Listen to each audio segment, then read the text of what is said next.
Vous débarquez à l'Eurovision en mai 2011. Racontez-moi, vous représentez la France à l'Eurovision, à Düsseldorf en Allemagne. Vous allez arriver 15e alors que vous êtes bien classé auprès des bookmakers. Racontez-moi, là on vous voit hein, sur cette photo, racontez-moi cette aventure. Alors déjà, il y a une aventure capillaire aussi derrière l'Eurovision, on peut voir. Ceci dit, vous avez gardé un peu de masse. Oui, mais oui, avec le recul, il y a ce petit regret de se dire qu'un bon coiffeur n'aurait pas été de trop, peut-être. Mais non, sur l'expérience de l'Eurovision, si on vient à quelque chose de plus Qu'est-ce qui sérieux. vous reste de plus? Vous étiez devant votre poste devant l'Eurovision Franchement, je suis presque tous les ans devant mon poste devant l'Eurovision. C'est-à-dire que je ne regardais pas l'Eurovision avant. On m'a proposé de participer à l'Eurovision, j'étais un petit peu sceptique, j'ai pas fermé la porte, on va dire. Parce qu'à l'époque, l'image que me renvoyait l'Eurovision, c'est que c'était un petit peu ringard, et puis c'était les résultats, surtout. Enfin, moi, j'ai cette mentalité de winner, même si ça marche pas à tous les coups, la preuve, mais j'ai toujours envie de gagner, et si je sens... Enfin, au début, ce que je sentais, c'est que je n'aurais pas la possibilité de gagner. Vous le saviez tout de suite ?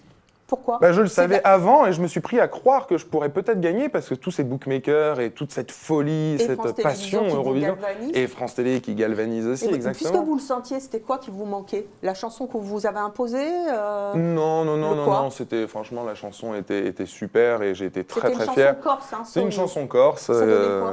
Ça donnait Sogno di stelabre, di sta voce chiara e pura, di vita aspetto domani invinutiato di suso.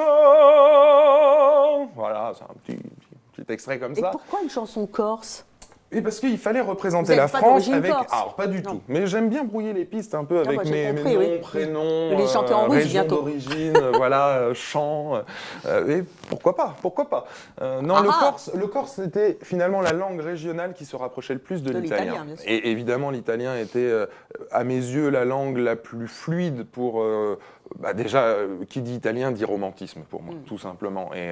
Et clairement, le français ne correspondait pas parce qu'on allait renvoyer les gens à un côté un petit peu plus opérette. Et le but n'était pas du tout de renvoyer à un côté opérette.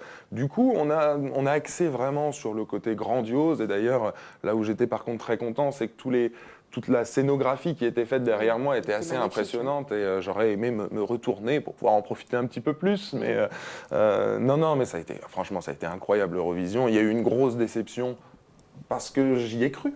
J'y ai vraiment cru.